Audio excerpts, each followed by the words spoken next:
Tuo automobiliu pradėjau važiuoti 2006 metais, tai pakankamai gerai pažįstamas.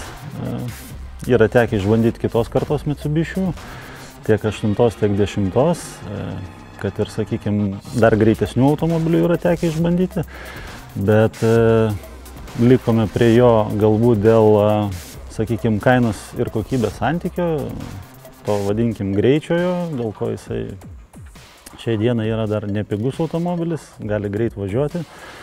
Tai galbūt dėl to, kad jau tiek metų važiuoju ir kad ir į kito ruošimo automobilį atsisėdus, atrodo, kad važiuoju savo to pačiu automobiliu. Tai vairą tik persidedu savo jubiliejinį ir kažkokių pojūčių kitokių nėra, kad reiktų priprast, perprast ar kažką iš naujo mokytis.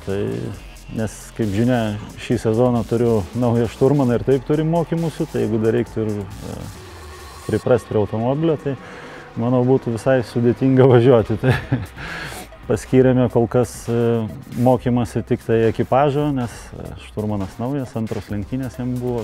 Tai kitas žingsnis galbūt būtų R5 klasės automobilis, kuris galbūt šiai dienai dar yra per brangus mūsų tai mažai lietuvėliai, mūsų tai rinkai.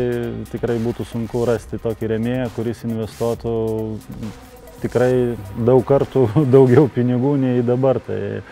Bet manau, kad sekantis žingsnis turėtų būti toksai.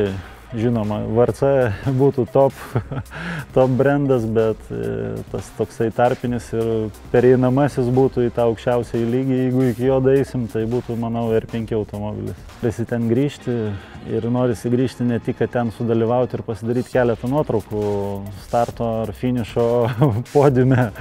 Norisi, žinoma, kaip ir kiekvienam nugalėti.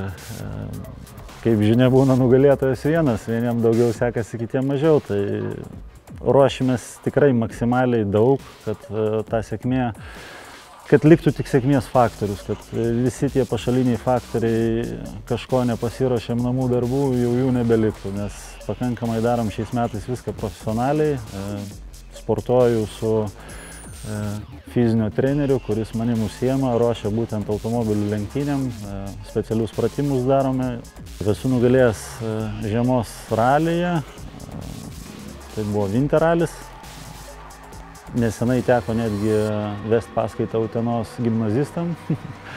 Tai su kolega Vytautu Švedu tenais pravedėm paskaitą. Jie tikrai buvo visi labai laimingi, nes visi jie žiūri lenktynės ir gyvena daugelis iš jų greičio ruožuose, kaip ir pati direktorė. Tai jie mielai mus priėmė, papasakam apie lenktynės, apie saugų eismą. Tai ten visada smagu grįžti. Ir dar žinant, kad geras draugas mūsų Martynas organizuoja šį ralį, tai tikrai žinau, kad 100% jisai bus atidavęs iš savęs viską, ką galima į tas lenktynės. Žinau, kad žiūrovam labiausiai patinka, kur dideli šuoliai ir kur verčiasi mašinos, tai man tie labiausiai nepatinka. Būsiu gal nepopuliarus, labai stebiu jaunąją kartą ir stengiuosi kažkiek galima padėti. Tai vienas iš jų būtų galbūt Evaldas Joteika iš to krašto, iš Ukmergės, tarp Ukmergės ir Utenos, kuris gyvena. Tai man patinka jo vairavimo stilius ir matau jame ateitį kažkokio tai sportininko. Kiti du, turbūt Martynas Samsonas taipogi vienas iš tų trijų, nes kaip bebūtų, jis atiduoda visą savo gyvenimą tam sportui. Jis yra labai greitas, gamina labai kokybišką produktą, tai manau jisai irgi papuola į trejetuką. O trečias galbūt būtų Ramūnas Čepkauskas, jis kaip bebūtų mūsų toksai jau kaip ir veidas darosi, važiuoja ten 30 metų lenktynėse.